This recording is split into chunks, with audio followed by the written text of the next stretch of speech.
Hello, good evening, नमस्ते। कैसे हो आप सब लोग? पढ़ाई कैसी चल रही है? वीडियोस कैसे लग रहे हैं?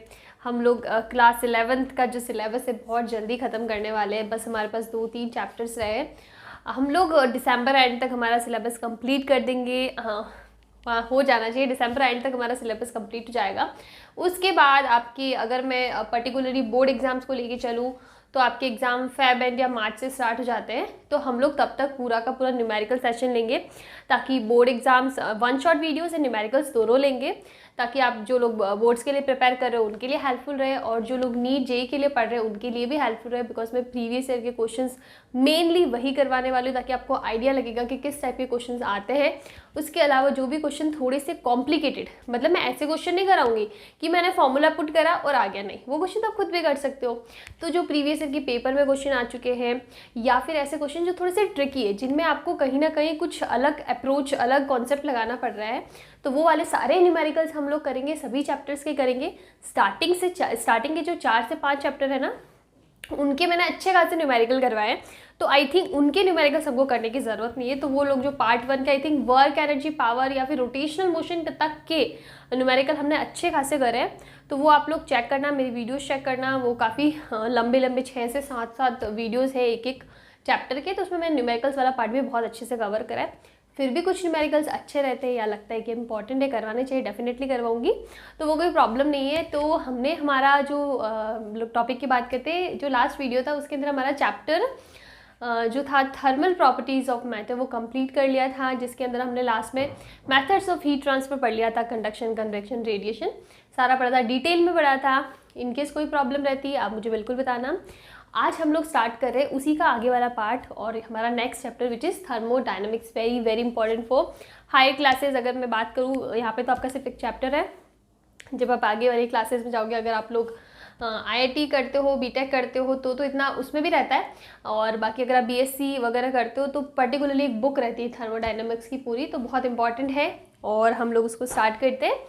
तो आज का हमारा जो चैप्टर है, और चैप्टर का जो पहला वीडियो है, ये मोस्ट प्रोबेबली आई थिंक 2 से 3 वीडियो में ख़त्म हो जाना चाहिए। बहुत ज़्यादा बड़ा चैप्टर नहीं है, लेकिन अच्छा चैप्टर है। तो हम थोड़ा, और हमारे पास टाइम है, इसके बाद में हमें सिर्फ 2 यूनिट्स करनी है, जिसमें से भी जो काइनेटिक थ्योरी ऑफ गैसेस है, that is a complete theory वाला चैप्टर।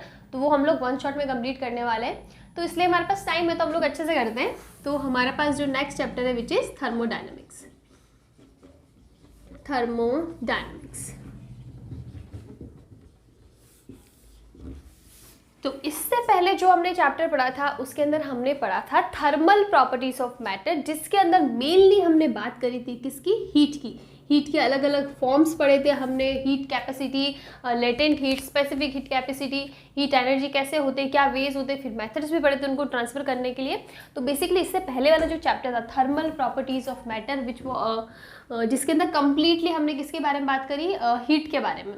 अब उसके आगे का जो चैप्टर है ये थर्मोडायनेमिक्स, उसके अंदर हम लोग बात कर रहे हैं टेम्परेचर की। टेम्परेचर, जैसे कि इस चैप्टर का नाम है थर्मो। थर्मो मतलब कहीं से थर्मल, थर्मल प्रॉपर्टी से रिलेटेड थर्मल। तो जहाँ थर्मल आता है वहाँ पे हमारा टेम्परेचर आएगा। देन डायनेमिक्स मतलब वहाँ पे चेंजेस की बात कर रहे हैं हम लोग, कि टेम्परेचर चेंज होने की वजह से क्या क्या चीज़ें होती हैं। वो सारी चीज़ें हम लोग इस चैप्टर में पढ़ने वाले हैं। एक बहुत ही इंपॉर्टेंट डिफरेंस है, तो आई गेस पिछले चैप्टर से आपको क्लियर हो जाना चाहिए कि heat is a form of energy. It's a form of energy. और टेम्परेचर जो है ना, इट्स अ प्रॉपर्टी।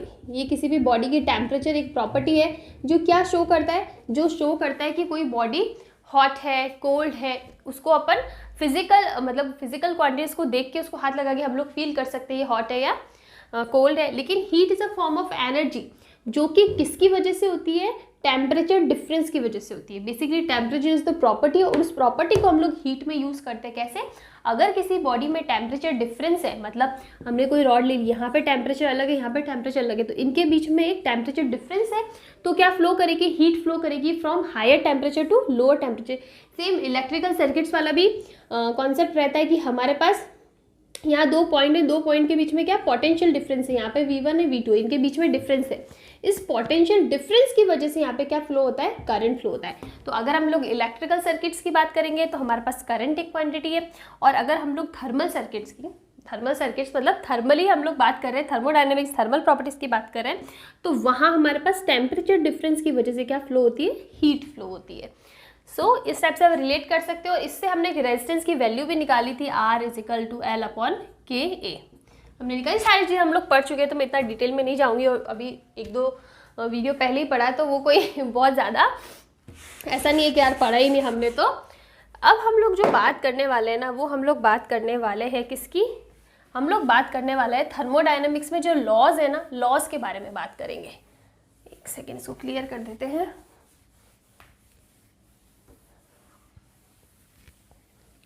तो हम लोग बात करेंगे लॉज की।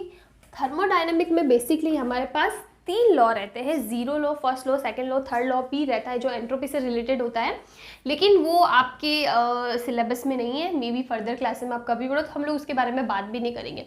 और वैसे भी वो कम्प्लीटली एंट्रोपी से रिलेटेड है, एंट्रोपी वाला जो पार्ट है वो इतना आपके सिलेबस में नहीं है, तो हम लोग उसके बारे में बात नहीं कर रहे हैं। तो हम लोग 3 लॉ की बात करेंगे, जिसमें सबसे पहले है जीरोथ लॉ। जीरो लॉ मतलब नंबर है जीरोथ लॉ, फिर है first law, then second law. Second law में स्टेटमेंट्स हैं, बहुत ज़्यादा डेरिवेशन वगैरह नहीं है, स्टेटमेंट है। जीरो लॉ, जीरो वाला जो लॉ है जीरोथ लॉ, उसमें भी स्टेटमेंट ही है, उसमें भी इतना ज़्यादा कुछ नहीं। फर्स्ट लॉ बहुत इंपॉर्टेंट है, मोस्टली सारे न्यूमेरिकल उसी से आपके बनेंगे। तो सबसे पहले हम लोग बात करें हमारा zeroth law, zeroth law of thermodynamics. सबसे पहले हम लोग लिख देते हैं इसका स्टेटमेंट। आई गेस मुझे स्टेटमेंट लिखने की भी ज़रूरत नहीं होनी चाहिए, बिकॉज ये बहुत ही इजी सा स्टेटमेंट में, ज़्यादा इसमें समझने जैसा कुछ भी नहीं है, लेकिन बिकॉज मैं सारी चीज़ें स्टार्टिंग से करवा रही हूँ, तो मैं अपने मन को मनाने के लिए यहाँ पे इसका स्टेटमेंट लिख देती हूँ। तो जीरोथ लॉ ऑफ थर्मोडायनेमिक्स बोलता है कि when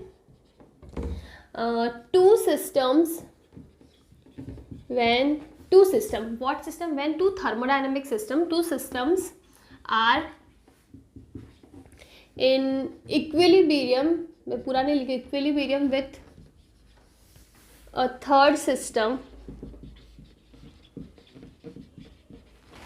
then two systems will also be in thermal equilibrium with each other.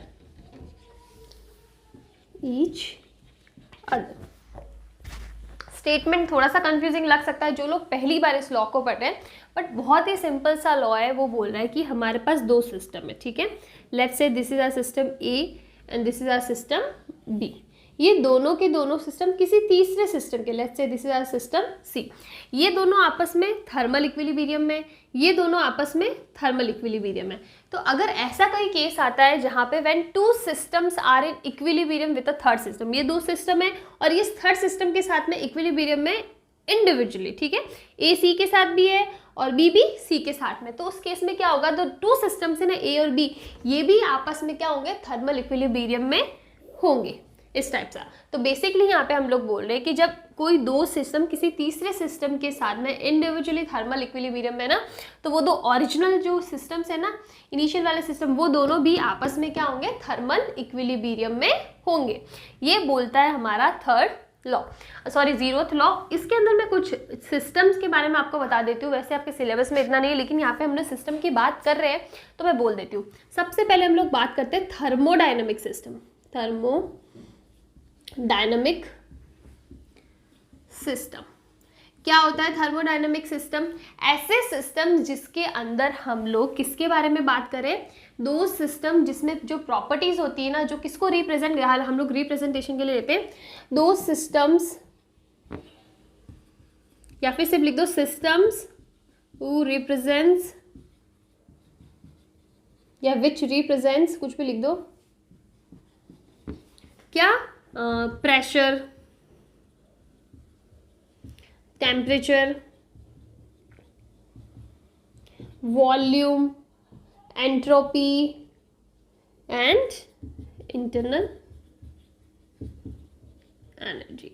मतलब ऐसे सिस्टम्स जिनमें हम लोग इन प्रॉपर्टीज की बात करें, दो systems who represent properties like, हम लोग, मैंने कंप्लीट नहीं लिखा बिकॉज ये बहुत इंपॉर्टेंट, ऐसा नहीं कि वो बहुत इंपॉर्टेंट टॉपिक याद अधूरा करा दिया, नहीं, ये किसी समझने वाली चीज़ है कि अगर हम लोग थर्मोडाइनमिक सिस्टम की बात करें ना, जैसे मैंने यहाँ पे भी सिस्टम्स की बात करी, ये भी दो सिस्टम लिए, ये भी एक सिस्टम लिया, तो जब थर्मोडाइनमिक सिस्टम्स की बात करें, ये तीनों ही थर्मोडाइनमिक सिस्टम्स की बात करी हमने, तो ऐसे सिस्टम जिसके अंदर हम लोग कुछ पर्टिकुलर प्रॉपर्टीज के बारे में बात करें, और वो प्रॉपर्टीज कौन सी होनी चाहिए, हम लोग टेम्परेचर की बात करें, हम लोग प्रेशर की बात करें, हम लोग वॉल्यूम की बात करें, हम लोग हीट की भी बात करेंगे, हम लोग हीट की बात करें, हम लोग एंट्रोपी की बात करें, हम लोग इंटरनल एनर्जी की बात करें, अगर हम लोग कुछ इन प्रॉपर्टीज के बारे में किसी सिस्टम से रिलेटेड बात करें ना, तो उन सिस्टम को बोलेंगे कि दो system part of what, thermodynamic systems.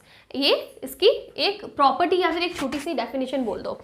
जैसे हमने ये वाला लॉ पढ़ लिया है, हमने जीरोथ लॉ में देखो इससे ज़्यादा कुछ भी नहीं है, ठीक है, दो सिस्टम है इंडिविजुअल, तीसरे सिस्टम के साथ इक्विलिब्रियम में, तो ये दोनों आपस में भी क्या होंगे, इक्विलिब्रियम में होंगे। What kind of equilibrium, then thermal equilibrium. तो बेसिकली आपके पास ये क्वेश्चन आ सकता है, ऐसा क्वेश्चन आया हुआ भी है कि जीरोथ लॉ ऑफ थर्मोडायनामिक्स किस प्रॉपर्टी के बारे में ज़्यादातर बात करता है, तो वो है temperature. It is a temperature related law, because हम लोग थर्मल इक्विलिब्रियम की बात करें तो हम लोग मेनली टेम्परेचर की बात कर रहे हैं, ठीक है।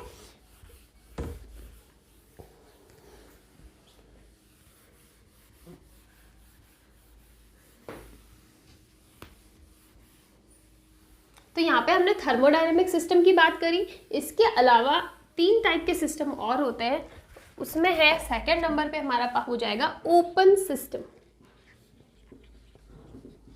ओपन सिस्टम, दो systems in which heat and mass can be transferred.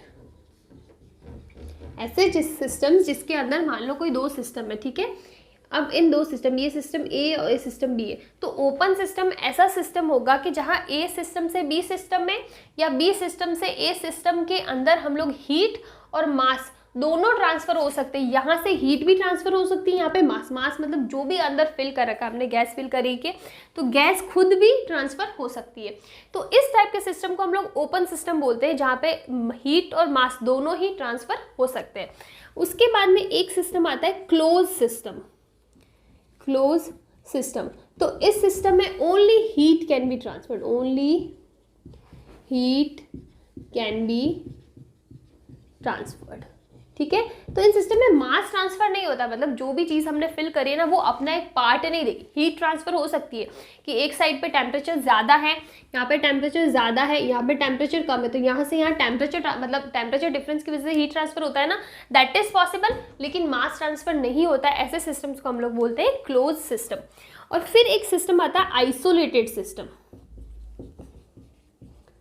Isolated system, क्या सिस्टम्स होते हैं, neither heat nor mass can be transfer, मतलब ना तो हीट और ना ही मास, दोनों में से कुछ भी ट्रांसफर नहीं हो सकता है। इंटरनल एनर्जी रिमेन्स कांस्टेंट, मतलब एक सिस्टम से दूसरे सिस्टम में ना तो हीट ट्रांसफर हो रहा है ना ही मास ट्रांसफर हो रहा है। तो बेसिकली जो इंटरनल एनर्जी का चेंज है ना, that is zero. Internal energy क्या रह रही है, कांस्टेंट रह रही है, जितनी इंटरनल एनर्जी थी उतनी हमें एंड में मिलने वाली है। तो ऐसे सिस्टम्स को हम लोग क्या बोलते हैं, आइसोलेटेड सिस्टम। वो आइसोलेटेड है, उसको कहीं से कुछ कनेक्शन नहीं है, वो जैसा है वैसा का वैसा रहेगा, उसमें किसी भी टाइप का कोई भी चेंज नहीं होगा। तो ये कुछ बेसिक टाइप्स ऑफ सिस्टम्स हैं, और इन पे भी जो स्टेटमेंट वाले क्वेश्चन है ना वो आते हैं, मैंने देखे हैं। अगर मुझे फिर से वो क्वेश्चन मिल ही जाएगा वैसे, तो मैं आपको वो कहीं ना कहीं शॉर्ट में करा दूंगी। बट इसलिए सिंपल सी डेफिनेशन आपको पता होनी चाहिए। कहीं क्वेश्चन में अगर आपको open system, close system, isolated system पूछा है तो एक्चुअल में होता क्या है वो चीज़ पता होनी चाहिए।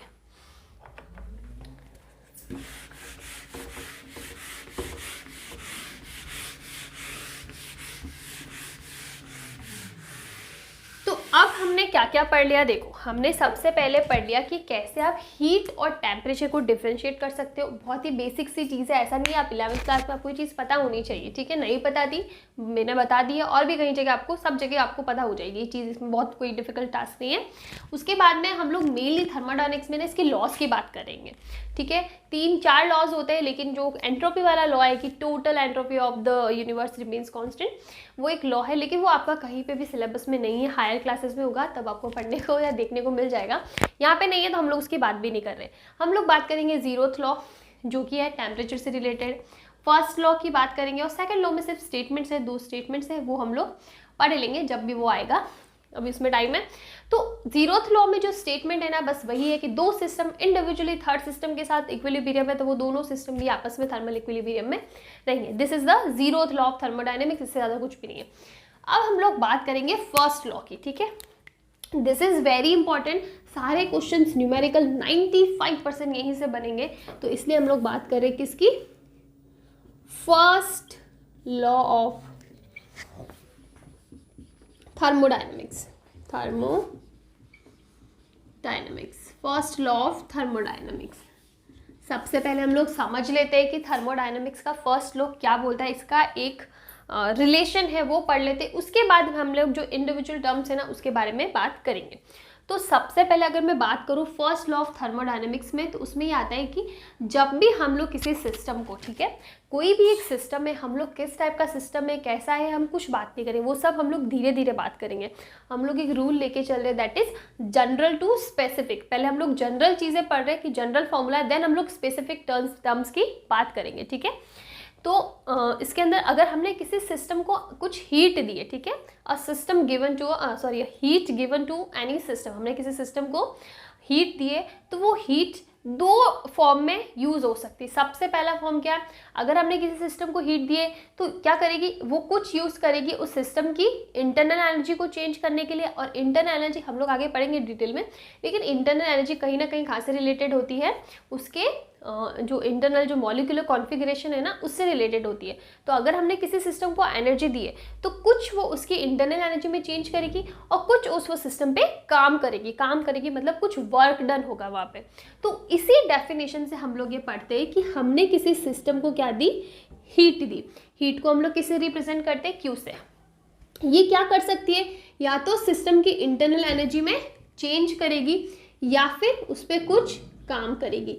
This is a very very general formula जो कि करेक्ट नहीं है। करेक्ट कब होगा, बिकॉज हम लोग ना ज़्यादातर माइक्रो मैक्रो कौन से भी लेवल की बात करें तो हम लोग चेंजेस की बात करते हैं। और हम लोग चेंजेस में भी क्या बात करते हैं, जब हम लोग थोड़ा से स्मॉलर मतलब जो था ना माइक्रो लेवल पे आके बात करते हैं, तो इसी फॉर्मूले को हम लोग लिख सकते हैं कि चेंज इन हीट, मतलब हीट को कितना दिया सिस्टम को, कितना चेंजेस आया, ठीक है, that will be used in change in internal energy plus work done.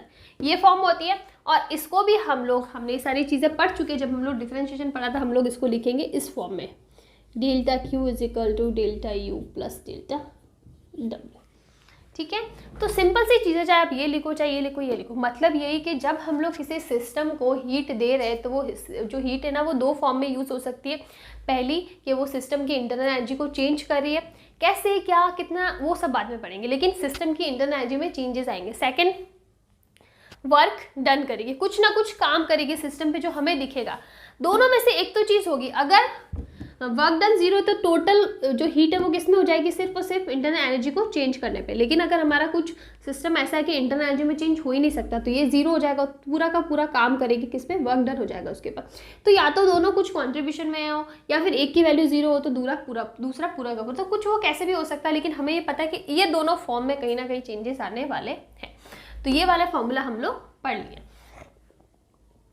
अब हम लोग मैंने बताया था पहले, सबसे पहले हम लोग जनरल फॉर्मूला पढ़ेंगे, तो this is our general formula. अब इसकी स्पेसिफिक टर्म्स की बात करते हैं, मतलब इसकी बात करेंगे, इसकी बात करेंगे और इसकी बात करेंगे। That is what, heat, that is change in internal energy या फिर इंटरनल एनर्जी, और ये क्या है, वर्क डन। तीनों चीज़ें पढ़ी। तो सबसे पहले हम लोग जो पढ़ने वाले हैं ना, वो पढ़ने वाले हैं, क्या पढ़ने वाले हैं हम लोग, ये वर्क डन पढ़ लेते हैं, ठीक है। तो इसी के अंदर सबसे पहले हम लोग निकालते हैं वर्क डन। क्या होता है वर्क डन? तो देखो हम लोग ले लेते हैं कोई हमारे पास एक इस टाइप का सिस्टम है। अब यहाँ पे हमने क्या लगा दी? पिस्टन लगा दी, ठीक है, और इसके अंदर हमने कुछ गैस फिल कर रखी है, ठीक है, कोई भी गैस ले लो आपने, वो हमने फिल कर रखी है। अब देखो इनिशियली इसका वॉल्यूम क्या था? यहाँ तक था, तो let's say the volume is V I initial ये वॉल्यूम था, या फिर इसको आप बोल दो V1। अब हमने क्या किया? अब हमने इस सिस्टम को दी है हीट। हम लोगों ने यही तो बोला ना कि हम लोग किसी सिस्टम को कुछ हीट दे, उसके बाद क्या होता है वो हमें देखना है। तो हमने इस सिस्टम को दे दी हीट। तो हीट देने के बाद लेट्स से कि इसका वॉल्यूम क्या हो गया, सॉरी इस पे ना हमने हीट दी ना, तो इस पे क्या लगा? एक ऊपर की साइड क्या लगा? फोर्स लगा। हम लोग समझ रहे, सारी चीज़ें समझ रहे कि अब ये मत सोचना कि फोर्स कहाँ से आ गया, हम लोग सारी चीज़ एक्सप्लेन कर रहे हैं। हमने इस सिस्टम को कुछ हीट दी, ठीक है। हीट देने पे हम लोग दो केस ले सकते हैं, या तो इसका वॉल्यूम कम हो गया या इसका वॉल्यूम बढ़ गया। दोनों, ये देखो हम लोग है ना सिस्टम को एनर्जी दे रहे, तो कहीं ना कहीं तो वो काम करेगी ना। तो या तो उसको पिस्टन ऊपर जाएगी या फिर पिस्टन नीचे रहेगी। अगर पिस्टन एज इट इज है, कोई चेंजेस नहीं आता, तो वर्क डन जीरो हो गया ना, बिकॉज हम लोग जब वर्क डन करा रहे तो हमको डिस्प्लेसमेंट तो देखने को मिलना चाहिए। डेफिनेशन तो यही बोलती है, work done equals to force into displacement. तो या तो ये पिस्टन ऊपर जा रही है या फिर ये पिस्टन नीचे जा रही है। तो हम लोग बोल रहे कि इसका वॉल्यूम बढ़ गया, ठीक है। लेट्स से इनिशियली वी आई था, यहाँ पे आके हो गया we final, that is V2 ले लिया। तो अब इसका वॉल्यूम बढ़ा है ना, तो इसका मतलब ये पिस्टन क्या गई है? ऊपर गई है। मैंने ये चीज़ गलत बता दी, हमें ऐसा लेना चाहिए। हम लोग इसको लेते हैं ऐसे कि इनिशियली ये वाली कंडीशन थी, इसका वॉल्यूम है VI दैट इज V1। अब हमने ना ऊपर की साइड क्या लगाया है? कोई फोर्स लगाया या फिर हमने इसको हीट दी, उसकी वजह से इसका वॉल्यूम चेंज हुआ। तो अब क्या हो जाएगा? अब ये सिचुएशन हो जाएगी कुछ ऐसे कि पिस्टन आ जाएगी यहाँ पे, ठीक है। इनिशियली वॉल्यूम इतना था, अब वॉल्यूम यहाँ तक आ गया। पहले V1 था, अब ये हो गया V2 equals to V final. किसकी वजह से? इस फोर्स की वजह से। ये ज़्यादा करेक्ट होगा बोलने के लिए, वैसे आप इसमें भी समझ सकते हो, लेकिन ये ज़्यादा करेक्ट है बोलने का कि हमने कुछ ऐसा फोर्स लगाया ऊपर की डायरेक्शन में, जिसकी वजह से इसका वॉल्यूम बढ़ गया। और ये फोर्स कहाँ से आया? इस हीट एनर्जी की वजह से आई। एनर्जी कहीं ना कहीं काम करेगी ना, तो इसकी वजह से आया। अब देखो ये फोर्स किसकी वजह से लगा? हमें पता है फोर्स की डेफिनेशन होती है प्रेशर इनटू एरिया। तो इसकी वजह से लगा कि जब हमने पिस्टन ऊपर की डायरेक्शन में गई ना, तो ऊपर की वजह फोर्स लगा, वो एक तो लगा प्रेशर की वजह से, बिकॉज अंदर क्या हो गया? प्रेशर बढ़ गया, ठीक है। और ए क्या है? ए है क्रॉस सेक्शनल एरिया। तो यहाँ पे हम लोग बोलते हैं this F is what? Pressure into area हो जाएगा। अब देखो हम लोग बात करते हैं वर्क डन, ये हमारा मेन टॉपिक है। Work done DW equals to force into displacement, यही होता है। डिस्प्लेसमेंट कितना हुआ? इतना डिस्प्लेसमेंट हुआ। Let's say this is dx, because एक ही डायरेक्शन में हो रहा है, आपको dy लेना, y ले लेना। हम लोग एक ही डायरेक्शन की बात करें तो हमने dx ले लिया इंटू dx। ये हमारी डेफिनेशन ये बोलती है। अब यहाँ पे देखो आप वैल्यू पुट करो, तो this is DW equals to f कितना है? Pressure into area multiply by dx हो जाएगा। एरिया इंटू लेंथ एलिमेंट, यानी चेंज इन वॉल्यूम हो जाएगा ना। वॉल्यूम क्या होता है? एरिया इंटू एक दूसरे कोई हाइट वगैरह वही होती है। तो यहाँ पे जो हाइट की डायरेक्शन में जो चेंज आया उसी को हमने dx लिया है। तो this will be what? DW equals to PdV लिख सकती हूँ मैं ऐसे। चलो ये तो हो गया जब हम लोग छोटे से पार्ट पे वर्क डन की बात करते हैं। अब हम लोग पूरे सिस्टम को लेंगे तो क्या हो जाएगा? DW equals to integration of PdV। V की लिमिट लगेगी, और V की लिमिट कहाँ से? V1 से V2, इतना ही चेंज हुआ। तो this will B V1 V2, अगर हम लोग ज़्यादा डिटेल में पढ़े तो, ठीक है। अब आप इसको क्या लिख सकते हो? W equals to PdV। आप इंटीग्रेशन करके V2 माइनस V1 भी कर सकते हो, कोई प्रॉब्लम नहीं है। अब यहाँ पे आज देखो कि जब आप V2 माइनस V1 करोगे ना, V2 माइनस V1, तो यहाँ पे V2 ज़्यादा V1 कम है, तो इसका मतलब ये क्वांटिटी पॉजिटिव आएगी। तो हमारा वर्क डन भी क्या आएगा? पॉजिटिव आएगा, पॉजिटिव आएगा। यहाँ पे जो वर्क डन है ना, वो कौन कर रहा है? सिस्टम कर रहा है या हम कर रहे हैं? दैट इज यहाँ पे दो केसेस हो सकते हैं। जब हमने ये फॉर्मूला पढ़ा ना, DQ is equal to DU plus DW, तो यहाँ पे ये जो DW है ना, ये पॉजिटिव भी हो सकता है और नेगेटिव भी हो सकता है। इसके लिए यहाँ पे दो केसेस बनते हैं। सबसे पहला केस जो केस बनता है, work done on the system and work done by the system. यहाँ पे work done by the system है। द रीज़न इज हमारा जो सिस्टम है ना वो अंदर है, जो गैस है, या तो आप बोल दो work done by the system या बोल दो work done by the gas, जो भी अंदर फिल है, लिक्विड है, गैस है, जो भी है, ठीक है।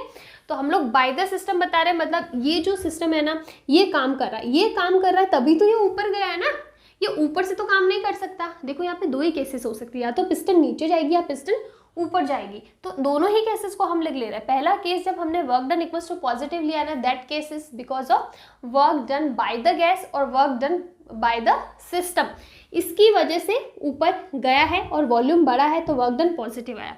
इसका दूसरा केस आप क्या ले सकते हो, that is work done on the gas या फिर ऑन द सिस्टम। तो यहाँ पे क्या होगा, ऑन द सिस्टम, मतलब हम लोग सिस्टम पे लगा रहे हैं। बाय द सिस्टम मैंने सिस्टम करा, तो सिस्टम पे हम लोग लगा रहे, तो हम लोग ऊपर से इसको फोर्स लगा रहे, इस डायरेक्शन में फोर्स लगा रहे। तो इस केस में क्या होगा, वॉल्यूम कम हो जाएगा ना। यहाँ पे हमने ऊपर के डायरेक्शन में खींचा, इसलिए हमारे सेकंड केस पे जो वॉल्यूम है वो इंक्रीज हुआ था। अगर हम लोग सिस्टम पर काम करें, we are working on the system, ठीक है, या फिर work done on the gas, gas के ऊपर हम लोग कुछ कर रहे हैं, दैट इज हम लोग इस डायरेक्शन में फोर्स लगा रहे हैं, तो यहाँ वॉल्यूम डिक्रीज होगा। तो जब वॉल्यूम डिक्रीज होगा ना तो ये हो जाएगा चेंज V1 से, हाँ, तो V1 V2 माइनस V1 जो आएगा ना वो क्या आएगा, नेगेटिव आएगा। तो नेगेटिव आएगा तो हमारा वर्क डन भी क्या हो जाएगा, नेगेटिव हो जाएगा। तो ये जो टर्म है ना, on the system and bye the system, this is very very confusing जब हम न्यूमेरिकल्स करते हो ना। और डेफिनेटली आपको जो भी एग्जामिनर होगा ना वो क्वेश्चन में इस टाइप से देता है जहाँ पे आप कंफ्यूज हो जाओ कि आप ऑन द सिस्टम, आप क्या करते हो, न्यूमेरिकल की डेटाज देखे, सारे डेटा है मेरे पास, बस फॉर्मूले में पुट करना और आंसर आ गया, और आप बाय ऑन जैसी चीज़ें देखना भूल जाते हो, वहीं पर गड़बड़ हो जाती है। एक माइनस प्लस की गड़बड़ हुई, रिजल्ट चेंज आएगा, और जो रिजल्ट गलत आएगा ना वो रिजल्ट आपको ऑप्शन में देखने को भी मिलेगा। वो इसी टाइप से पेपर को प्लान करते हैं। तो इसलिए क्वेश्चन को बहुत अच्छे से पढ़ना। क्वेश्चन में ऑन द सिस्टम गिवन है या बाय द सिस्टम गिवन है। बाय द सिस्टम और by the gas is positive work done, on the system और on the gas is negative work done. कैसे, ऐसे, क्योंकि उसमें वॉल्यूम में जो चेंजेस आ रहे हैं वो पॉजिटिव चेंजेस आ रहे थे, वॉल्यूम इंक्रीज हो रहा था, और यहाँ पे वॉल्यूम डिक्रीज हो रहा है तो वर्क डन नेगेटिव आएगा। तो ये दोनों चीज़ें काफ़ी इंपॉर्टेंट है। ओके, अब इसके आगे की बात करते हैं।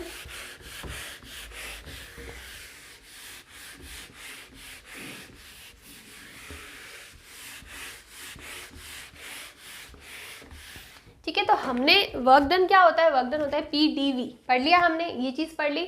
दूसरी चीज़ है कि जो dV है ना वो पॉजिटिव है या नेगेटिव है, उससे पता पड़ेगा कि हमारा वर्क डन पॉजिटिव है या नेगेटिव है। अब इसको हम लोग ऐसे भी समझ सकते हैं कि हमने एक ग्राफ बनाया P में और V में, ठीक है। तो यहाँ पे for example let's say the graph is like this, ठीक है, यहाँ पे ये सीन हो रहा है, यहाँ से यहाँ पे जा रहा है। तो अब आप देखो, हम लोग लेंगे यहाँ पे, ये इस डायरेक्शन में जा रहा है ना, फॉर एग्जांपल यहाँ कहीं पे वॉल्यूम था V1 और यहाँ कहीं पे वॉल्यूम था V2। तो आप खुद देखो कि इस ग्राफ में हमें डायरेक्शन भी गिवन है कि किस डायरेक्शन में हम लोग जा रहे हैं। तो यहाँ वॉल्यूम इंक्रीज हो रहा है या डिक्रीज हो रहा है, खुद देखो। ये मत देखो कि ग्राफ क्या बोल रहा है, आप ये देखो डायरेक्शन से हमारा वॉल्यूम ज़्यादा हो रहा है कम हो रहा है। खुद देखो, ये वॉल्यूम V1 कम है और ये V1 से V2 की तरफ जा रहा है, मतलब वॉल्यूम बढ़ रहा है ना, ये वाला एक्सिस है हमारा वॉल्यूम का, तो वॉल्यूम इंक्रीज हो रहा है, तो मतलब इस ग्राफ के अंदर हमारा वर्क डन क्या होगा, पॉजिटिव होगा। दूसरी चीज़ हम लोग जो मेन चीज़ है वो बताना भूल गई कि हम लोग इसको वर्क डन क्यों कहते हैं। हमने ये चीज़ इंटीग्रेशन वाले चैप्टर में बहुत अच्छे से पढ़ी थी कि जब हमें ग्राफ की फॉर्म में दिया हुआ है ना, तो हमारी डेफिनेशन क्या बोलती है, W इक्वल्स टू PdV, मतलब यहाँ पे हमारे पास दो टर्म्स है P एंड V, ठीक है, और इनका मल्टीप्लीकेशन है। तो इससे क्लियर होती है कि अगर हमें ग्राफिकल रिप्रेजेंटेशन करना है इस चीज़ का, तो P और V का मल्टीप्लीकेशन W आता है, उसी टाइप से P और V के जो ग्राफ आएगा उसके अंदर जो भी एरिया होगा ना वो रिप्रेजेंट करेगा किसको, वर्क डन को। बिकॉज यहाँ पे भी हमारा W is equal to P multiply by V है, यानी PV ग्राफ के अंडर जो एरिया आएगा वो, तो हम लोग इसको ही लिख सकते हैं area under PV graph. I think इसमें किसी को ज़्यादा प्रॉब्लम नहीं होनी चाहिए, बिकॉज ये सारी जो चीज़ें हैं ना ग्राफ वगैरह वाली, ये हमने इंटीग्रेशन और डिफरेंशिएशन वाले चैप्टर में बहुत अच्छे से पढ़ी है। और काफ़ी अच्छे से डिटेल से पढ़िए, माइनर से माइनर चीज़ें, माइन्यूट चीज़ें भी हमने देखी है, तो आप वो वीडियो चेक कर लेना अगर अभी तक नहीं देखा तो। लेकिन अगर अभी तक आपने वो नहीं देखा है तो डेफिनेटली कुछ प्रॉब्लम हो सकती है आपको, तो प्लीज़ आप स्टेप बाय सारे जो मतलब होते हैं ना सीक्वेंस से सारे वीडियोज़ देखना।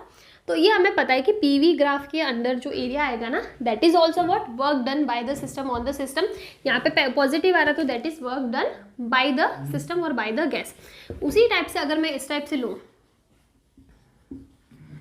पीवी, सेम ग्राफ लेकिन द डायरेक्शन इज दिस, तो इसका मतलब ये इधर से इधर जा रहा है। तो फॉर एग्जाम्पल यहाँ पे वॉल्यूम V1 है, यहाँ पे वॉल्यूम V2 है, and obviously V2 is less than V1 because हमारा जो वॉल्यूम का स्केल है ना वो तो इस डायरेक्शन में जाता है, तो इसका मतलब V2 कम है, V1 ज़्यादा, तो ये ज़्यादा से कम की तरफ जा रहा है। तो इसका मतलब यहाँ पे क्या होने वाला है, जब हम लोग निकालेंगे ना V final minus V initial that is V2 minus V1, तो ये आएगा नेगेटिव, तो उससे वर्क डन भी क्या आएगा नेगेटिव। तो ये क्या है ऑन द सिस्टम। ये चीज़ आप सबको क्लियर हो जानी चाहिए कि कब वर्क डन पॉजिटिव हो रहा है नेगेटिव हो रहा है, that is completely related with what volume change in volume positive है, चेंज इन वॉल्यूम नेगेटिव है, and the direction of the graph is very very important. और दोनों ही केस में लेट्स से कि दोनों ही केस में जो ग्राफ है ना बिल्कुल इक्वल है, सिमिलर है, बस सिर्फ जो चेंज है वो है डायरेक्शन का। तो यहाँ पे जो क्वांटिटी है ना वर्क डन की, फॉर एग्जांपल 20 जूल आ रहा है, तो इधर भी 20 जूल आएगा, इधर भी 20 जूल आएगा। द चेंज इज कि यहाँ पे माइनस का 20 जूल आएगा, यहाँ पे प्लस का 20 जूल आएगा। इसके अंदर का एरिया, इसके अंदर का area is same but direction is different. तो ये चीज़ें आपको समझनी है। अब दूसरी चीज़ कि चलो ये तो हमने लीनियर ग्राफ्स लिए, वो कब होगा जब हम लोग अगर साइक्लिक ग्राफ ले। साइक्लिक ग्राफ का मतलब for example we have this type, यहाँ से यहाँ जा रहा है, यहाँ से यहाँ आ रहा है, ठीक है। लेट्स से यहाँ से स्टार्ट किया पॉइंट ए, यहाँ से point B, this is P and this is V. तो अब यहाँ पे वर्क डन कितना होना चाहिए, कैसे होगा बताओ। क्योंकि हमने जब कंजर्वेटिव फोर्सेस पढ़ा था ना, हमको पढ़ा था कि जब भी कहाँ पे कंजर्वेटिव फोर्स लग रहा है ना, तो उस केस में जो वर्क डन होता है ना that depends on initial and final position. ये हमने वर्क एनर्जी वाले चैप्टर में अच्छे से पढ़ा था।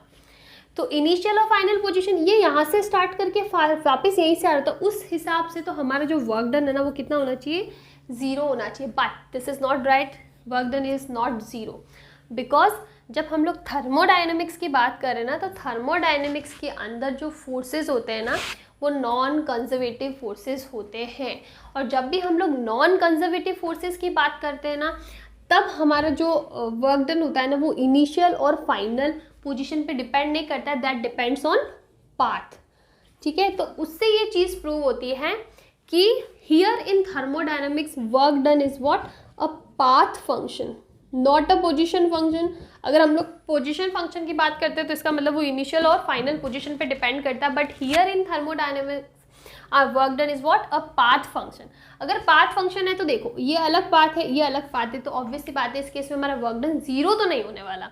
0 नहीं होने वाला तो क्या होगा, वो होगा ये वाला एरिया जो क्लोज्ड एरिया है ना, दैट इज क्लोज्ड एरिया, या ठीक है, या फिर area under what, area under this, जो भी जिस टाइप का भी शेप रहेगा ना वो कैसे होगा, आप ऐसे भी ले सकते हो। देखो ये होगा एरिया ऐसे, ये होगा एरिया ऐसे, लेकिन ये वर्क डन पॉजिटिव है, ये नेगेटिव है, तो इस एरिया में से ये वाला एरिया कैंसिल कर दूंगे ना तो पीछे यही वाला एरिया बचने वाला है, जो कि ये जो क्लोज्ड लूप है ना इसके अंदर का जो भी एरिया होगा ना वही बचने वाला है।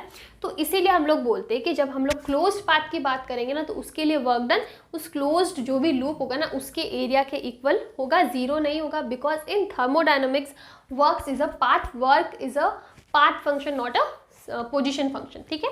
तो ये सारी चीज़ें आई थिंक क्लियर हो जानी चाहिए, इसमें इससे ज़्यादा कुछ भी नहीं है। वर्क डन कैसे पॉजिटिव रहने वाला है, कैसे नेगेटिव रहने वाला है, कैसे 0 रहने वाला है, क्लोज पाथ के लिए क्या रहने वाला है, सारी चीज़ें हम लोग पढ़ चुके हैं।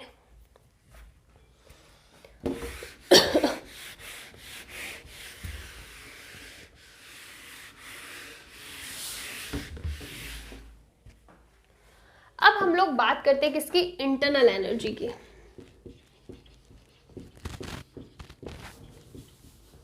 Internal energy you. अभी मैंने कुछ टाइम पहले बोला कि जब हम लोग किसी भी सिस्टम की इंटरनल एनर्जी, किसी भी ऑब्जेक्ट की, किसी भी मॉलिक्यूल की, मॉलिक्यूल तो नहीं बोल सकते, किसी भी सिस्टम की इंटरनल एनर्जी की बात कर रहे हैं ना, तो इंटरनल एनर्जी का मतलब है उसका कॉन्फ़िगरेशन, जो मॉलिक्यूल्स का जो कॉन्फ़िगरेशन है, जिस टाइप से उसका अरेंजमेंट है ना कहीं हम उससे रिलेटेड बात कर रहे हैं। तो यहाँ पे आके हमारे पास दो केस हो जाते हैं। सबसे पहली चीज़ तो ये है कि जो इंटरनल एनर्जी है that is the sum of internal kinetic energy plus internal potential energy. जब हम लोग इंटरनल पोटेंशियल एनर्जी की बात करेंगे that is completely related to what, completely related to configuration की, मॉलिक्यूल्स का कॉन्फ़िगरेशन कैसा है। और हम लोग जब बात करेंगे internal kinetic energy that is related to temperature. किससे रिलेटेड है? टेम्परेचर से। तो internal energy is sum of what, internal kinetic energy plus internal potential energy, and potential energy is what, related to molecular configuration, and this is internal kinetic is related to temperature। जब हम लोग thermodynamic systems की बात करेंगे, और obviously हम लोग ये सारे के सारे केसेस थर्मोडायनेमिक्स में ही बात कर रहे हैं, तो यहाँ पे internal kinetic energy is related to what, temperature. अगर टेम्परेचर इंक्रीज होता है तो हमारी इंटरनल काइनेटिक एनर्जी भी इंक्रीज होती है। ठीक है, हो गया। अब यहाँ पे जो दो केसेस मैं आपको बता रही ना, वो दो केस आता है, एक तो आता है आइडियल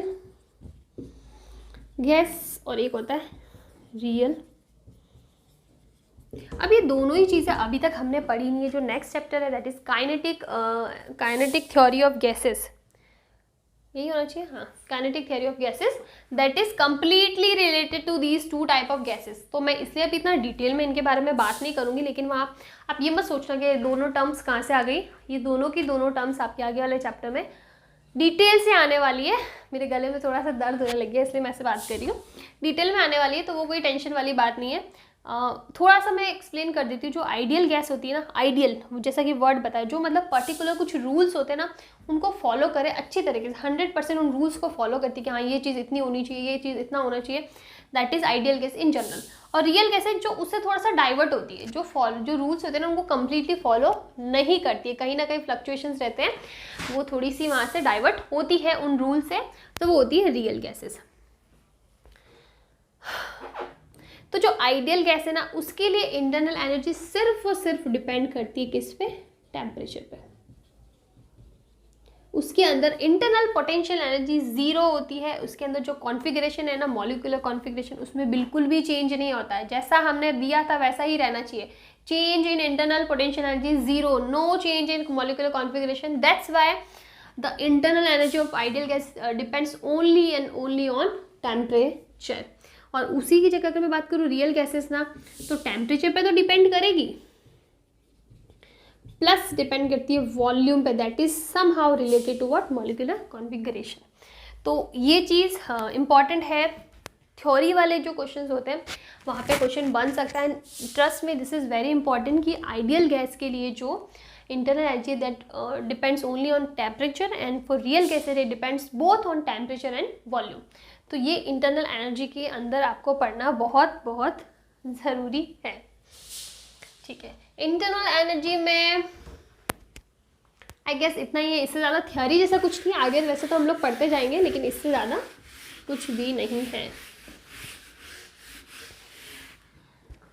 ओके, तो देखो अब हम लोग बात करते हैं कि हमारे पास दो टर्म थी, तीन टर्म थी, Q U W। इन दोनों के बारे में हम लोग बात कर सकते हैं कि इंट्रोडक्शन तो हमने दे दिया कि भाई क्या चीज़ कैसा होता है। हीट, पिछला पूरा चैप्टर हीट से ही तो पढ़ा है हमने, पूरे चैप्टर में हीट से रिलेटेड पढ़ा, specific heat, latent heat, modes of transfer, सब चीज़ें हीट से पढ़ी है। तो इसको हम लोग को जीरो से स्टार्ट करने की ज़रूरत नहीं है, बस इतना है कि हमें पता है कि जो DQ होता है ना वो होता है mc/dt, ये होता है मास, ठीक है, मॉलिक्यूलर मास, और ये होता था हीट कैपेसिटी, होती थी हीट कैपेसिटी, और dt is what, change in temperature. ये डेफिनेशन हम लोग पढ़ चुके हैं। तो यहाँ पे जो C है ना, अब वो जो होगी ना वो अलग अलग सिस्टम्स के लिए, अलग अलग प्रोसेस के लिए अलग अलग रहता है। तो उसी प्रोसेस से हम लोग नेक्स्ट आते हैं कि हमारे पास थर्मोडायनामिक सिस्टम्स में 4 टाइप की प्रोसेस होती है, isobaric, isochoric, isothermal and adiabatic. ये चारों की चारों प्रोसेस होती है। सारी प्रोसेस के लिए C की वैल्यू अलग होती है। For example we are talking about thermal process, that is isothermal, तो उसके अंदर ये Ct हो जाएगा, because it's a constant quantity ना, तो इसकी वैल्यू सबके लिए अलग अलग होगी।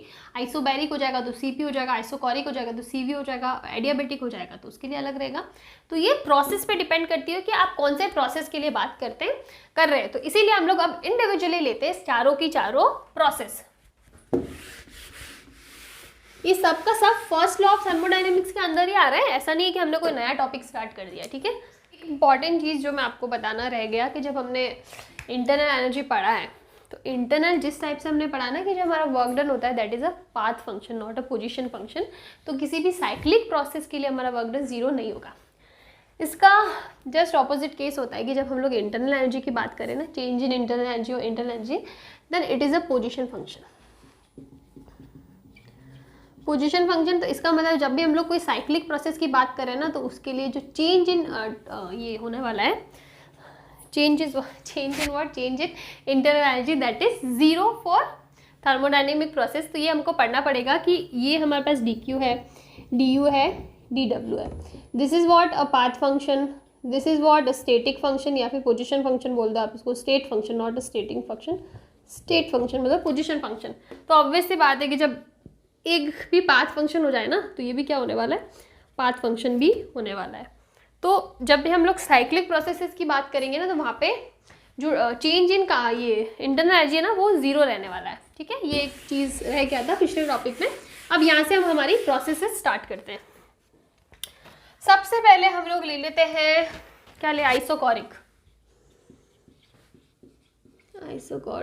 प्रोसेस।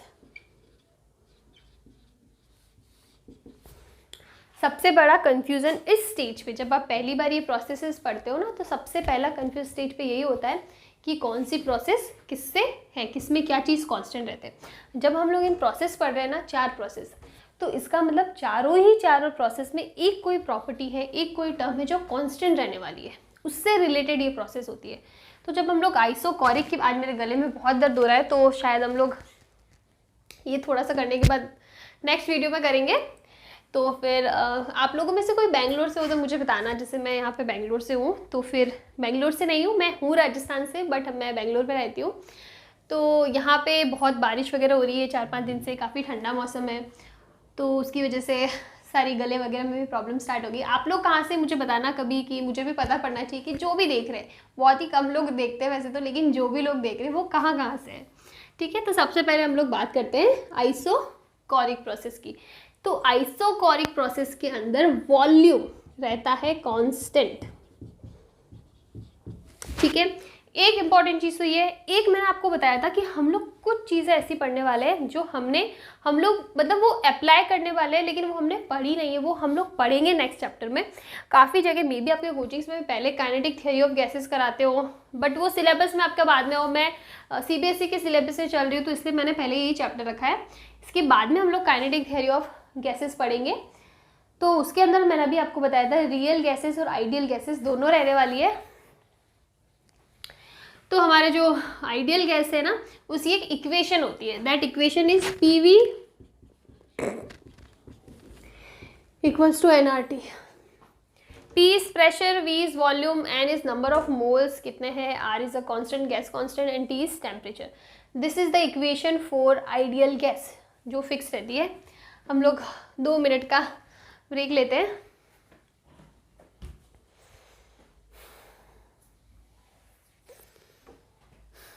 आप लोगों के हाफ ईयरली एग्जाम्स कब है वो मुझे ज़रूर बताना, और कितना सिलेबस रहने वाला है उसके अंदर। आई थिंक हो जाते नहीं दिसंबर में, तो मेरे टाइम पे नवंबर एंड में, दिसंबर में हो जाते थे, दिसंबर स्टार्टिंग में ही हो जाते थे हाफ ईयरली, पहले भी हो जाते थे। तो आप लोग मुझे बताना हो गए, होने वाले हैं या बाकी, बिकॉज हो गए होंगे आई थिंक फेब मार्च में, तो आपका मेन एग्ज़ाम रहता है, तो दिसंबर तक तो हो ही गए होंगे,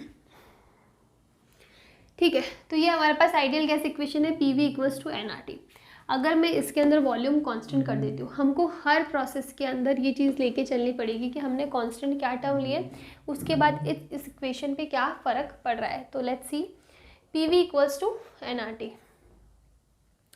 अगर हमने वॉल्यूम को कांस्टेंट कर लिया ना, तो we have P is proportional to T, होगा ना। V कांस्टेंट कर लिया है, N और R तो खुद भी कांस्टेंट, दोनों कांस्टेंट ही, इनकी वैल्यू फिक्स रहती है। अगर आप N भी आपको गिवन होगी, T टेम्परेचर में भी वेरी करता हूँ, बट ये दोनों कांस्टेंट में भी क्या है, वेरी करता है, ठीक है। तो P is proportional to T, ये रिलेशन आ जाएगा मेरे पास। तो इसका मतलब हम लोग बोल सकते हैं P/T इज़ कांस्टेंट। या फिर अगर हम लोग कोई ग्राफ प्लॉट करें P और T के बीच में, तो ये स्ट्रेट लाइन आएगा। अगर हम लोग किसके बारे में बात कर रहे हैं, अगर हम लोग बात कर रहे हैं आइसोकोरिक प्रोसेस के बारे में, हर प्रोसेस के लिए अलग अलग रहता है, ये चीज़ आपको दिमाग में रखनी पड़ेगी। चलो ठीक है, ये चीज़ हमने पढ़ ली। अब हम लोग हमारा आते हैं कि जो थर्मोडायनेमिक की फर्स्ट इक्वेशन हमने पढ़ी ना, क्या थी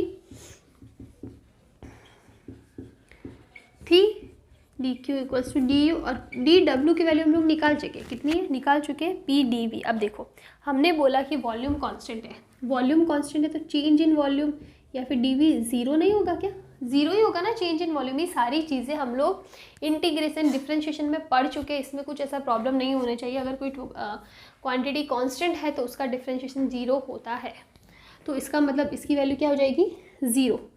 तो क्या रिलेशन आएगा, D Q is equal to D U plus zero, यानी D Q is equal to D U होगा।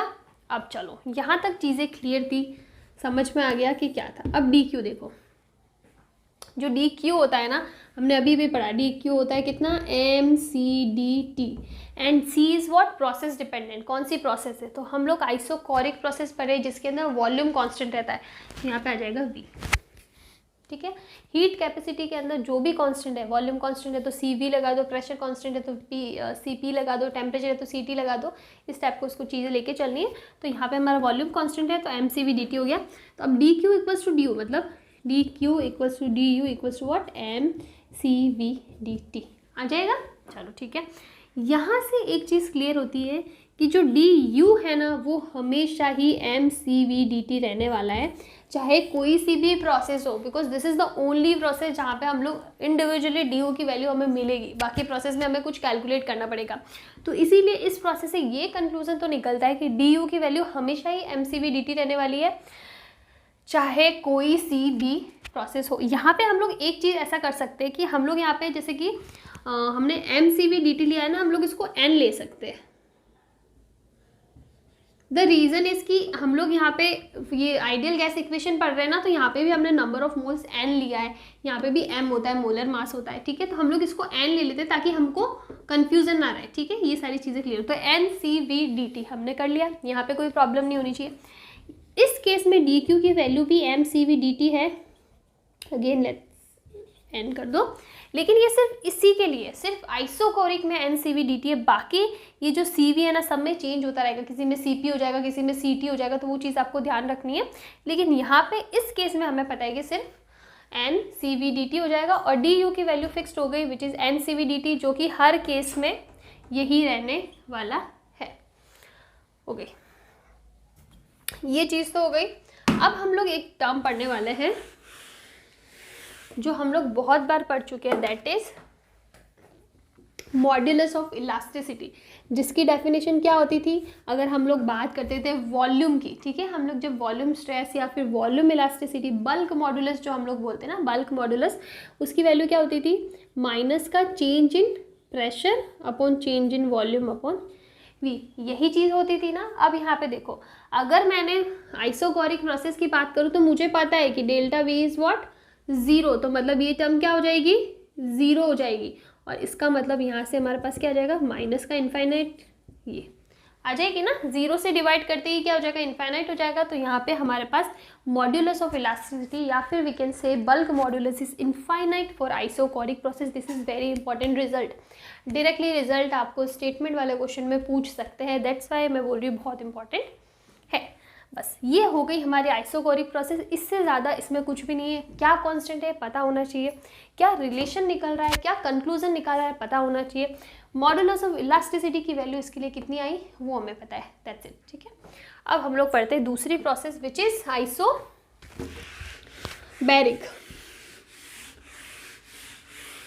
हम लोग ये आइसोबैरिक आज करा देते, बाकी का कल करवाएंगे। मैंने सोचा था थोड़ा ज़्यादा कराऊंगी, लेकिन मेरे गले में काफ़ी दर्द हो रहा है तो मैं इतना बोल नहीं पा रही हूँ, तो इसको कर देते हैं आइसोबैरिक प्रोसेस। क्या होता है आइसोबैरिक प्रोसेस, आइसोबैरिक जिस टाइप से आइसोकोरिक के अंदर वॉल्यूम कांस्टेंट था, आइसोबैरिक प्रोसेस के अंदर होता है प्रेशर कांस्टेंट होता है। क्या होता है constant, pressure is constant. Again हमारे जो टर्म्स है ना, number of terms these are fixed, number of steps के आपको पहले क्या निकालना, सेकंड क्या निकालना। सबसे पहली चीज़ होती है क्या, कांस्टेंट है, फिर हमें लिखनी है आइडियल गैस इक्वेशन, यहाँ पे प्रेशर कांस्टेंट है, एन आर कांस्टेंट है, पीछे क्या बचा वी, तो that is V is proportional to T हो जाएगा। इसका मतलब जब हम लोग वी और टी के अंदर ग्राफ बनाएंगे तो हमारे पास स्ट्रेट लाइन फंक्शन हमें मिलेगा, ये चीज़ हो जाएगी, इसमें कोई प्रॉब्लम नहीं है। फिर देखो कि यहाँ पे P इज कांस्टेंट, इसका मतलब डेल्टा P इज ज़ीरो, यही होगा ना, जो कांस्टेंट होता है उसका डिफरेंशिएशन ज़ीरो होता है। हमारे पास क्या इक्वेशन है, इक्वेशन है delta Q delta U plus D W, जिसको हम लोग लिख सकते हैं D U plus P D we.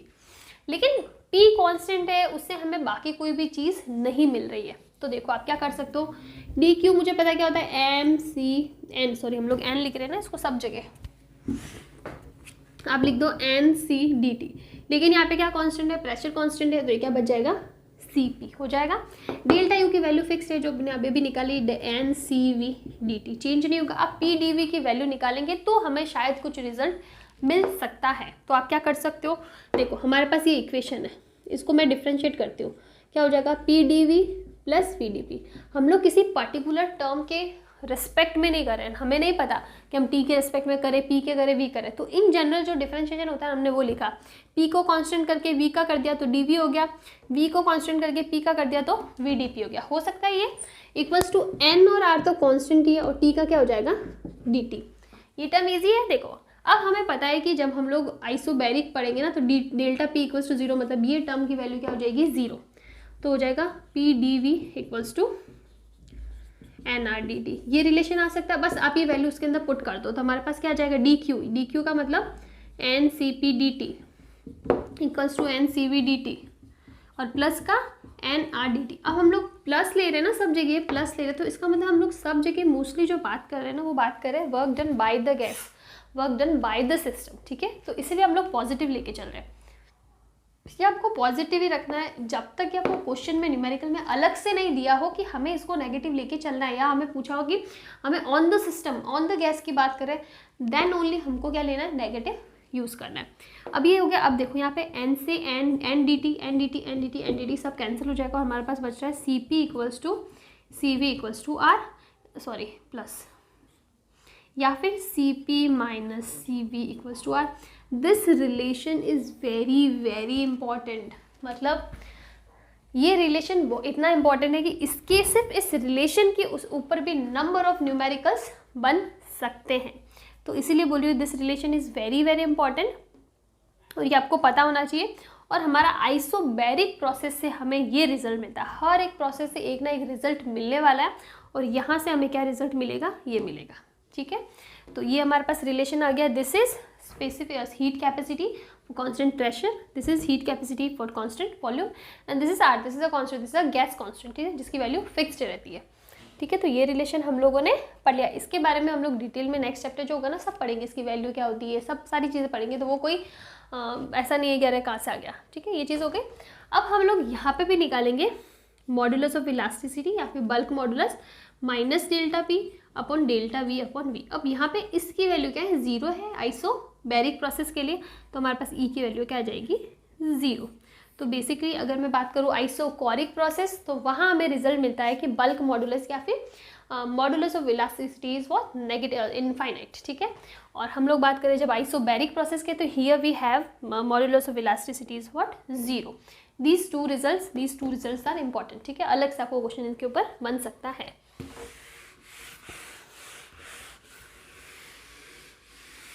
तो हम लोग सोच रहे हैं कि हम लोग आइसोथर्मल प्रोसेस भी कर ही लेते हैं, ताकि जो एडियाबैटिक प्रोसेस है ना वो हम लोग नेक्स्ट वीडियो में करेंगे। वो थोड़ा सा लेंदी भी है, उसके अंदर रिजल्ट्स भी थोड़े से कॉम्प्लिकेटेड है, तो वो थोड़ा लंबा भी जाएगा, वो खुद ही 20-25 मिनट लेने वाला है, तो वो हम लोग नेक्स्ट वीडियो में बात करेंगे। लेकिन आइसोथर्मल प्रोसेस हम लोग पढ़ लेते हैं।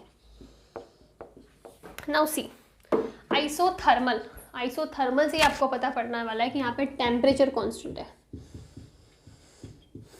Temperature is what, constant, temperature constant है, इसका मतलब डेल्टा टी या फिर डेल्टा टी कैसे भी लो, क्या हो जाएगा, जीरो हो जाएगा।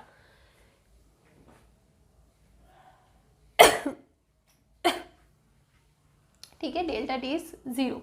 अब हम लोग क्या निकाल सकते हैं, अगेन हमारा रिलेशन क्या बोलता है, delta Q equals to delta U plus D W, या फिर D Q is equal to D U plus P D V C.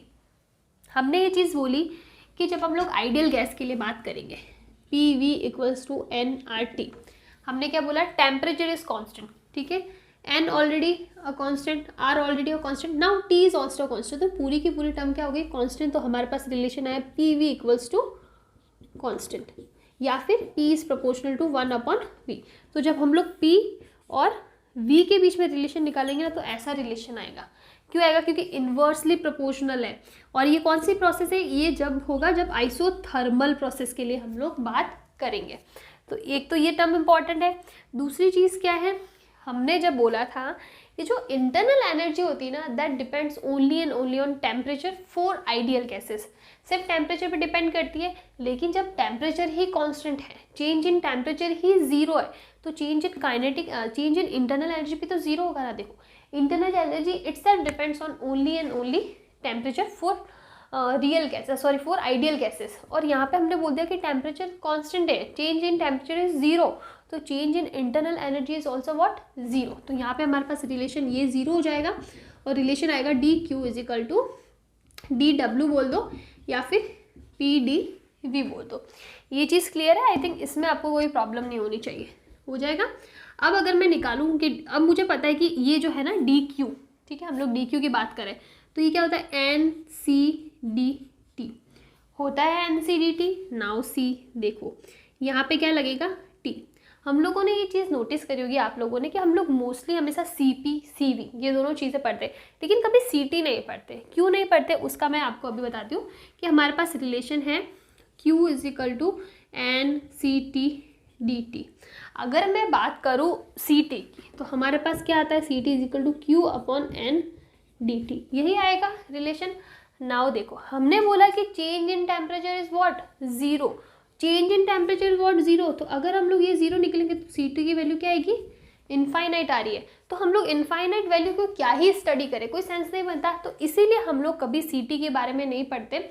Exist करती है, हाँ होती है, लेकिन हम लोग स्टडी नहीं कर सकते because the value is infinite, इसलिए हम लोग इसके बारे में इतना नहीं पढ़ते। And this is also important question में आपको पूछ सकते हैं कि आइसोथर्मल प्रोसेस के लिए हीट कैपेसिटेंस की वैल्यू कितनी होती है, तो कितनी होती है, इनफाइनाइट होती है।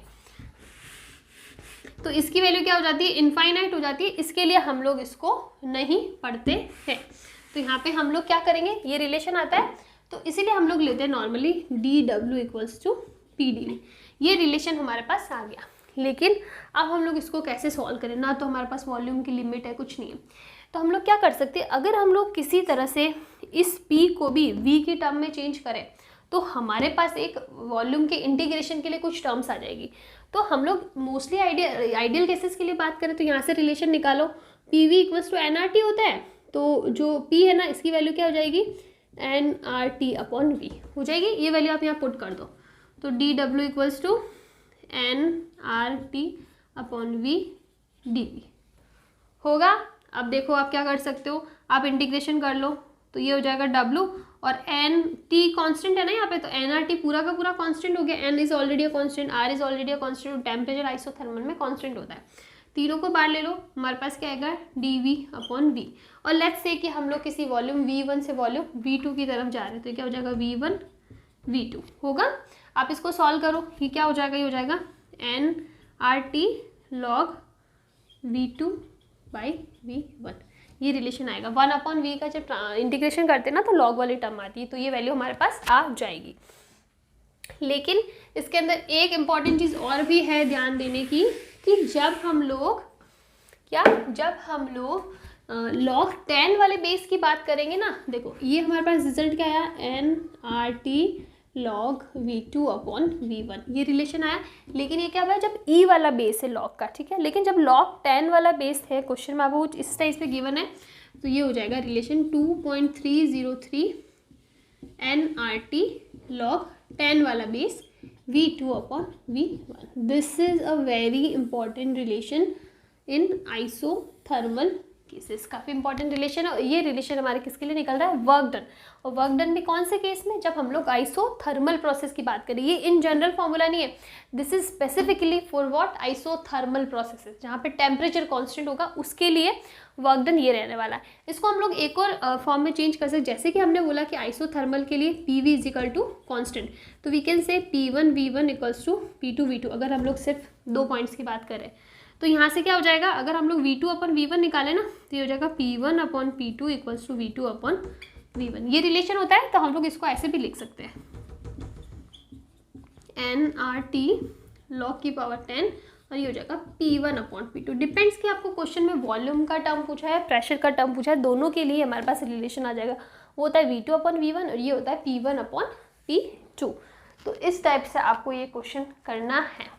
तो हमने आइसोथर्मल के लिए क्या सारी चीज़ें पढ़ी? हमने पढ़ लिया यहाँ पे मॉड्यूलस ऑफ इलास्टिसिटी की हम लोग इतना बात नहीं करेंगे, हम लोग पढ़ेंगे गैसेस के लिए, लेकिन जब हम लोग एडियाबेटिक प्रोसेस पढ़ेंगे ना तब हम लोग बात करेंगे मॉड्यूलस ऑफ इलास्टिसिटी के।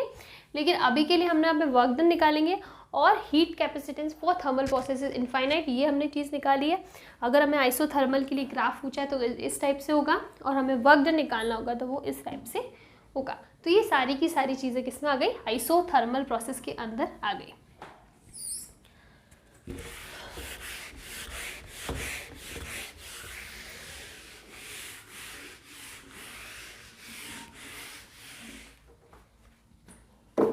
तो आई थिंक हम लोग आज यहीं तक रखते हैं। मेरे गले में बहुत दर्द हो रहा है, तो हम लोग जो एडियाबेटिक प्रोसेस है, मेरा गला बैठ भी गया है, एडियाबेटिक जो प्रोसेस है ना वो हम लोग नेक्स्ट चैप्टर में बात करेंगे, बिकॉज वो थोड़ा सा बड़ा भी है। देखो कराने को मैं आज भी करा दूंगी, ऐसा कुछ है नहीं, ये थोड़ा पानी वानी पी के चला लूँगी, लेकिन वो खुद टॉपिक 20-25 मिनट्स लेगा और आई थिंक ऑलरेडी 1 घंटे के आसपास का वीडियो बन चुका है। तो हम लोग नेक्स्ट वीडियो में करेंगे तो ज़्यादा सही रहेगा। तो हम लोग नेक्स्ट वीडियो में बात करने वाले किसकी? एडियाबेटिक प्रोसेसेस की बात करेंगे। Very important for numerical purpose, काफ़ी अच्छे अच्छे न्यूमेरिकल्स बनते हैं, तो अच्छे से डिटेल में हम लोग बात कर पाएंगे। मेरा भी गला तब तक सही हो जाएगा। तो आज के लिए आई थिंक काफ़ी हो गया। यहाँ तक जो पढ़ा है उसमें कहीं प्रॉब्लम आती डू लेट मी नो, मुझे बताना आप लोग कहाँ से हो, कैसा आपका स्कूल में कोचिंग में चल रहा है सिलेबस, मैं कैसा पढ़ा रही हूँ, आपको कहीं दिक्कत आ रही है तो मुझे बताना कमेंट्स करके कि ये वाला टॉपिक हमें नहीं समझ में, या फिर आपने पहले ये वीडियो अपलोड किया था वो इतना अच्छा नहीं समझ में आया, उस पर न्यूमेरिकल जो भी चीज़ आप मुझे बता सकते हो, ठीक है। ऑनेस्टली बताना और अच्छे से बताना, बिकॉज टीचर हूँ मैं आपकी, तो ऐसा नहीं कि आप कुछ भी बोलो, तो अच्छे से बताना, कोई प्रॉब्लम नहीं है। एंड यहाँ पे हम लोग रैप करते हैं आज का हमारा वीडियो, और नेक्स्ट वीडियो में एडियाबेटिक प्रोसेस पढ़ेंगे। Thank you.